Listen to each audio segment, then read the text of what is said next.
The struggle is real.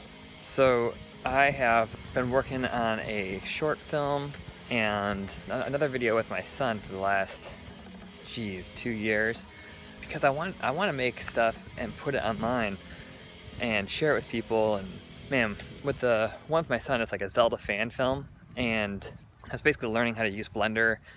So that's why that took so long. The first shot took me like 6 weeks, and the shot that I just finished, because all the visual effects are done, yes, took probably about, I don't know, 6 hours. So that's cool. But the struggle is real for any artist, because, you know, we have these things that we want to do that maybe we feel like we've been called to do. And the War of Art talks about this idea of resistance, you know, we never get to that project or that story you want to work on or that piece of art you want to do because I'm too tired or I have so much to do or whatever. The idea that a good start today is better than a perfect start tomorrow. So like these videos that I'm making here on YouTube, like for YouTube or whatever, like I wish I had the time to really make video essays that were more documentary like and a little more just beautiful.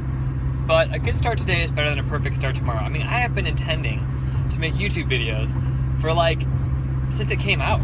That's why I even do film, because I saw a short film by the guy who made District 9, Neil Blomkamp. It was a Halo short film, and they were like gonna make a movie. I had never made anything before that. Never even really touched a video camera. So I'm not like one of those people that was like, oh yeah, I always wanted to be in film. Ever since I came out of the womb, I had the desire to create cinematic images. No, I just saw this film about a video game, and since then that's pretty much what has been my aspiration. And right after that, I saw the Purchase brothers made a Half-Life fan film that just blew my mind. And I just remember seeing it and being like, man, I want to do that. We were talking to my wife about it, and I was like, babe, can you see me making stuff like this? And she was like, yeah, absolutely. So I bought an HV20, and we went out and we filmed stuff, and it was kind of basically like an action short. And at that time I'd had surgery on my foot, and so I had 3 months off of work doing insurance work, and I spent that 3 months just pouring into After Effects.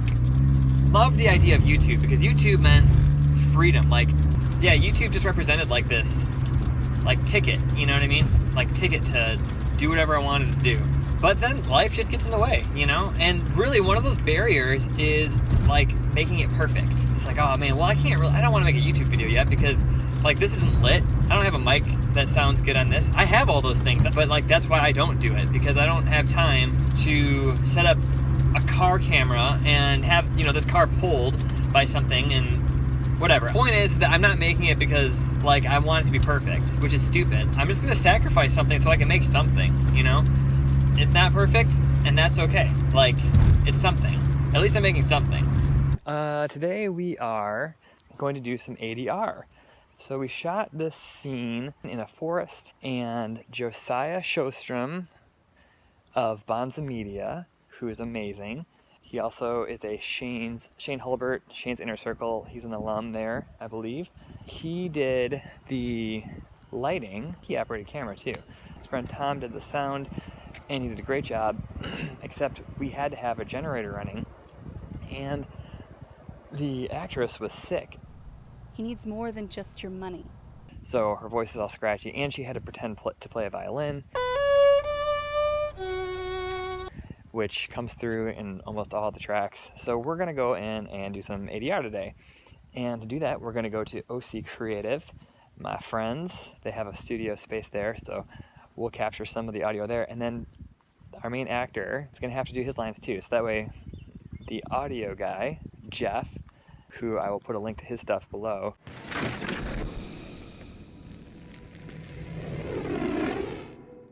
One shudders to imagine what inhuman thoughts lie behind that mask. You should hire him, he's amazing. He is going to mix all this in and retime it and make it sound like we never did any ADR at all. But actually, most films have like a ton of ADR. One of my favorite movies is mostly ADR.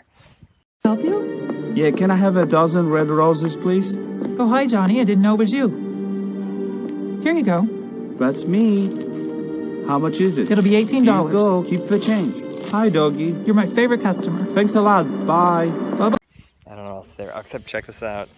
Look at this dinosaur. This is my first, well, it's like, whatever. This is one of my main first bands. Okay, here we are at OC Creative. And I've got my audio stuff and my laptop. Let's go do some ADR. Hey, how's it going? I'm gonna get a shot of this. Look at this. You're just crying because you're so happy. I'm so happy. The dog! Hello, dog. Hi, doggy. Brian Oster, the man. This is where we record, but there's a recording process, and I just walked in there because I didn't pay attention to the sign. The other one, again, I think it's just partially cut, but it's mostly there. Are you recording me?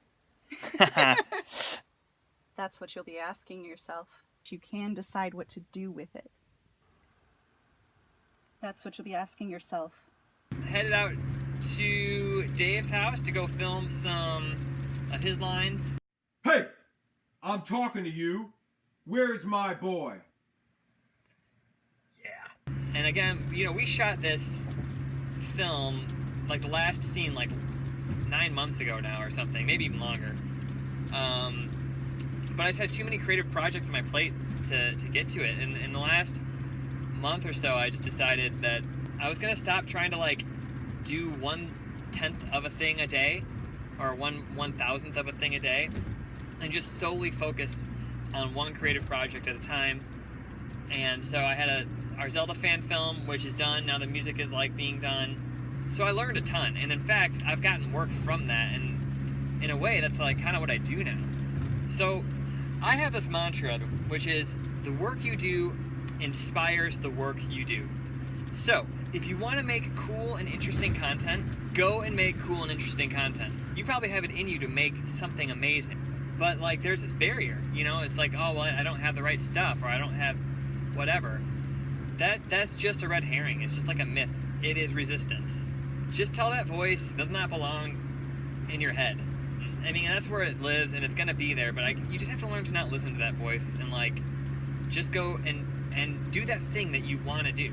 Like, make time for it. If you don't have the time for it, you can make time for it. Like, get up early, get to bed early, you know. There is something in you that would probably make the world a better place if you made it. And I think it's because God has made each of us uniquely and intentionally and on purpose, and like God doesn't make mistakes.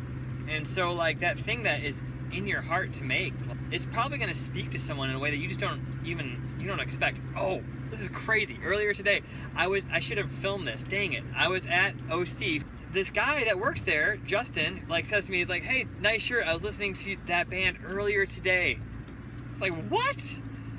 I don't even know that I have any of our music anymore. Like this is ancient. Like 15 years ago, man, even longer than that now. Oh my gosh. That's nuts.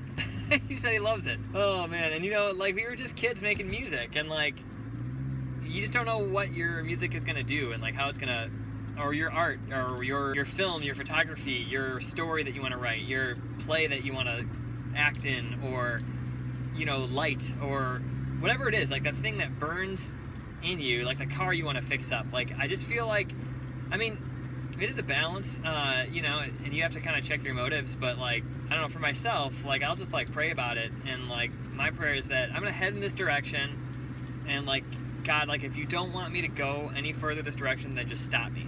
I don't know sometimes what he wants me or doesn't want me to do. I have a suspicion that there's like a lot more freedom than I think there is.